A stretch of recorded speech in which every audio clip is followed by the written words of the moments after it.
Continuando con los sensores de temperatura, hasta ahora vimos las termocuplas y los RTD, que son claramente los sensores más comunes de encontrar en la industria, por sus prestaciones, por sus rangos de temperatura, por sus características, por su precio, su disponibilidad, etc.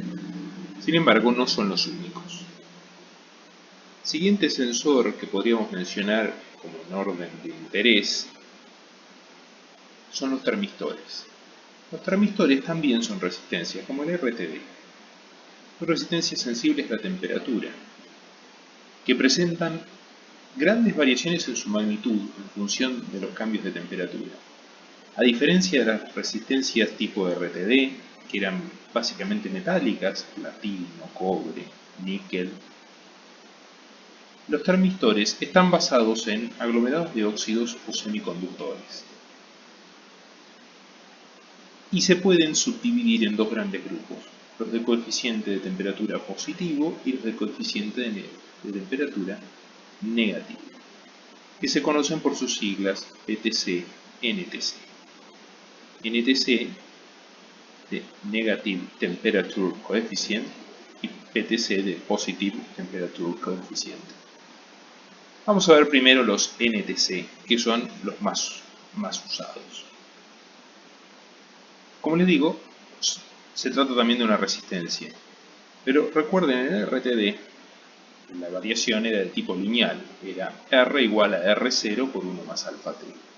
En este caso, la relación de resistencia a temperatura tiene una forma exponencial, como la que se ve en esta fórmula.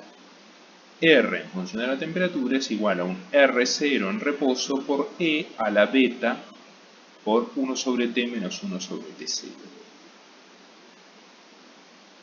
Comparemos este comportamiento con un RTD como los de platino, por citar a uno de los más comunes. En la gráfica, resistencia, temperatura, tenemos aquí un RTD de platino, tipo PT1000, o sea, que tiene 1000 ohm a 0 grados,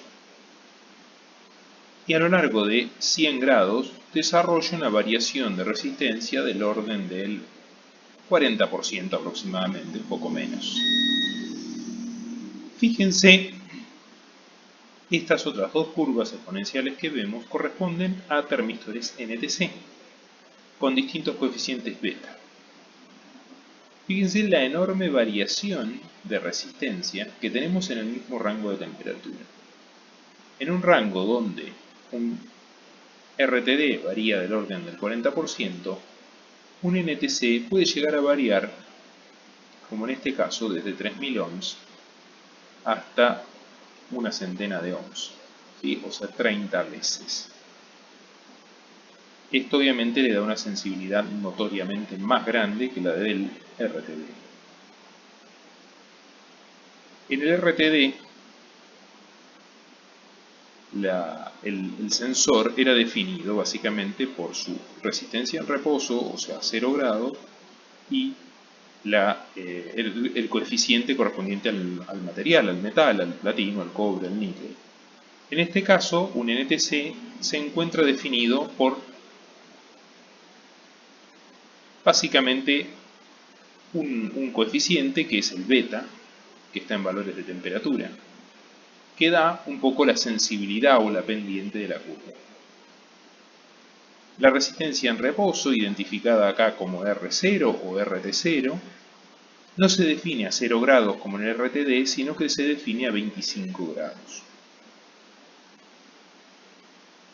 Es también común encontrar en las tablas de sensores que aparece un parámetro que se llama R infinito. El R infinito no es ni más ni menos que un valor constante que sale de multiplicar R0, o sea, la resistencia en reposo, por E a la menos beta sobre T0. Ojo en este punto, estas temperaturas que aparecen aquí están expresadas en grados Kelvin. Noten que beta está expresado en grados Kelvin. Por lo tanto, cuando ponemos T0 no ponemos 25 grados, sino que ponemos 273 más 25. En la imagen de abajo a la izquierda se pueden ver algunos formatos de termistores NTC. Formatos para montaje en plaqueta, para montaje de terminales, con rosca, etc. Distintos formatos comerciales. El gran problema que tenemos en este tipo de sensores es su alinealidad. Donde el RTD nos daba una recta, aquí tenemos una curva exponencial. Ese comportamiento no lineal se puede procesar en forma digital, si tenemos algún procesador digital, algún sistema de controlador digital, pero también existen algunos esquemas para instrumentación analógica que permiten linealizar en cierta forma esa curva. Arriba a la izquierda vemos la gráfica de un circuito simple de instrumentación en el cual se utiliza una fuente de referencia de tensión, el NTC, y una resistencia de medición. Y la tensión se mide en este punto. Como vemos, lo que tenemos acá es un divisor de tensión. Un divisor de tensión que depende de una resistencia fija, una fuente fija y una resistencia variable con la temperatura, cuya expresión es la que está acá abajo. R sobre R más RT por la fuente de S. Si representamos esa curva, nos van a quedar curvas, temperatura, tensión, como las que están acá. Si bien esto sigue siendo no lineal, presenta zonas de linealidad intermedia. Fíjense, aquí hay un parámetro que se define S, que es el cociente entre R infinito y R, donde R es esta resistencia que está acá, la de sensado, la de medición, perdón, y R infinito es la R infinito propia del NTC. Eligiendo una relación adecuada, supónganse S igual 1, o sea R infinito igual a R, tenemos la curva de aquí al medio. Bien, esta curva nos da una cierta linealidad en este rango de temperaturas que estoy señalando, por ejemplo entre unos 0 grados y unos 60 grados.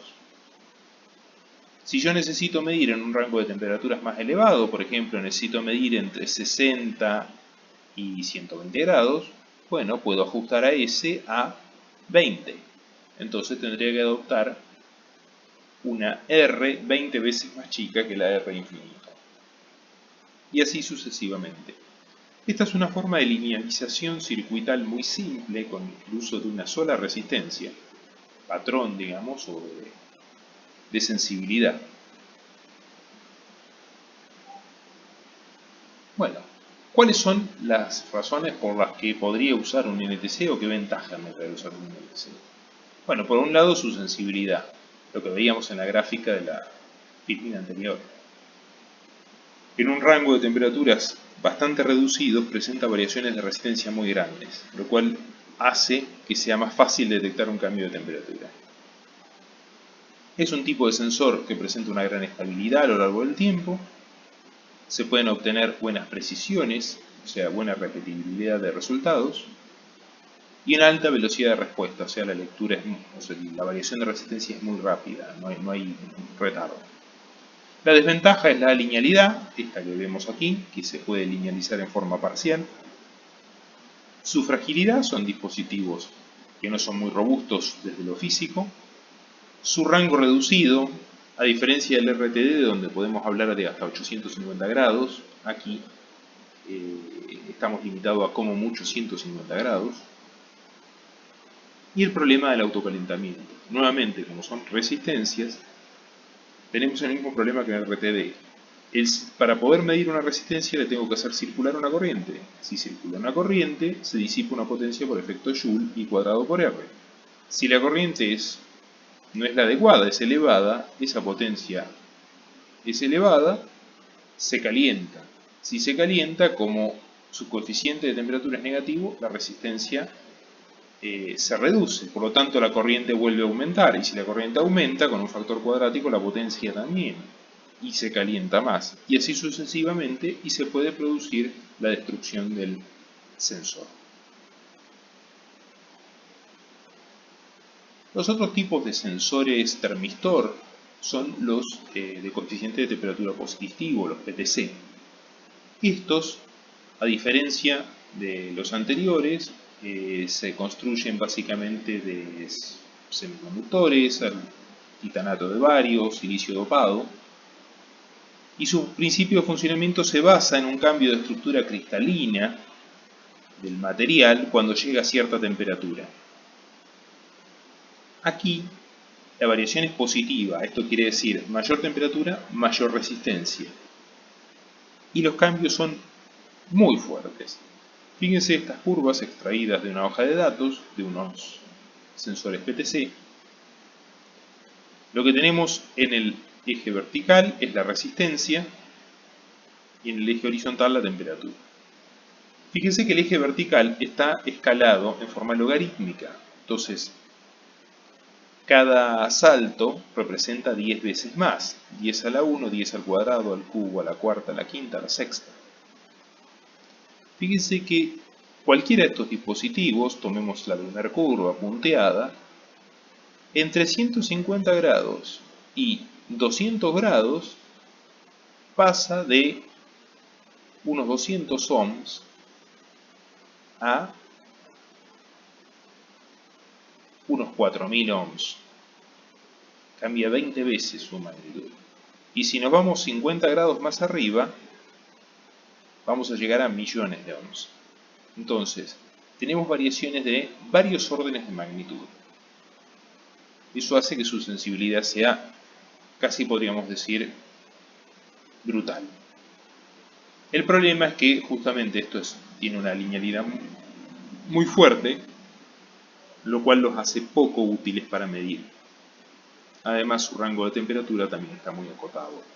Por tal razón se los suele utilizar más que nada como limitadores de corriente o para compensar coeficientes de temperatura negativos, pero su uso como sensor es bastante limitado.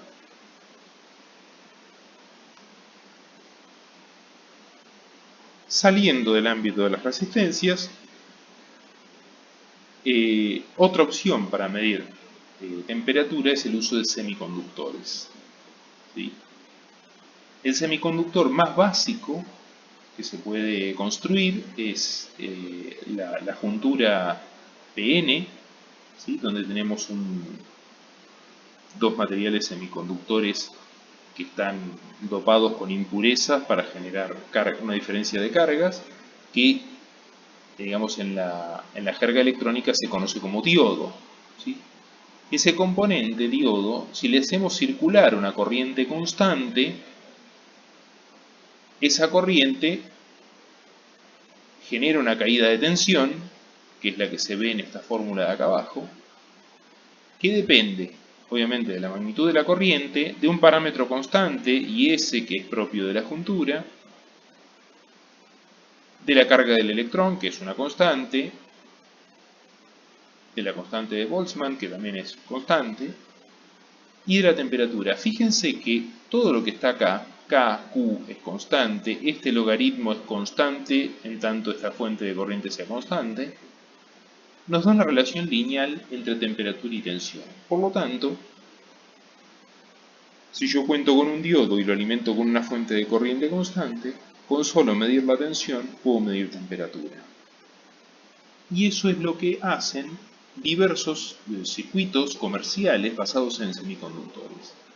Aquí a la derecha tenemos una representación circuital esquemática básica de un sensor de temperatura semiconductor comercial conocido como LM35, ese es su código, en el cual vemos, más allá de la circuitería que haya, tenemos aquí una fuente de corriente, este simbolito de aquí, tenemos una fuente de corriente que atraviesa un diodo. Y luego lo que se hace es medir la tensión que cae sobre esa fuente de corriente, que depende de la tensión que cae en el diodo, y amplificarla. Más allá de los detalles del circuito, lo que se logra obtener es una tensión de salida que es directamente proporcional a la temperatura en una escala de 10 mV por grado.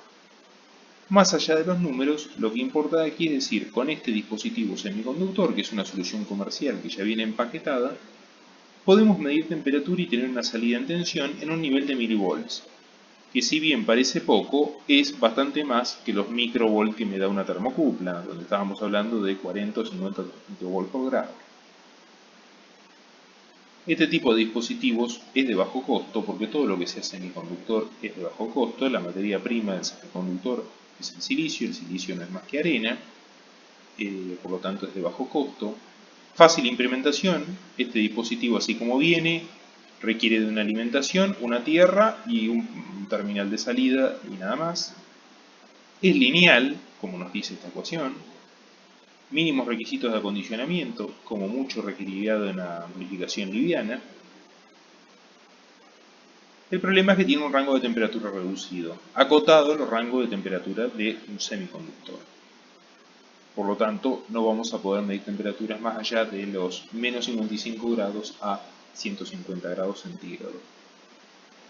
Este tipo de dispositivos es muy útil para monitorear temperaturas de tipo ambiente y es muy útil justamente para solucionar un problema que habíamos visto unas filminas antes, que es el problema de la juntura fría en las termocuplas. Cuando veíamos las termocuplas, que tenemos el problema de que la medición depende de la temperatura de la juntura fría o la de referencia, les comenté en su momento que necesitábamos medir con otro sensor esa temperatura para poder corregirla. Bueno, aquí es donde un dispositivo de este tipo entra en juego, porque con muy bajo costo nos permite hacer esa compensación de juntura fría y nos permite poder medir la temperatura que realmente nos interesa, que por ahí es del orden de cientos de grados.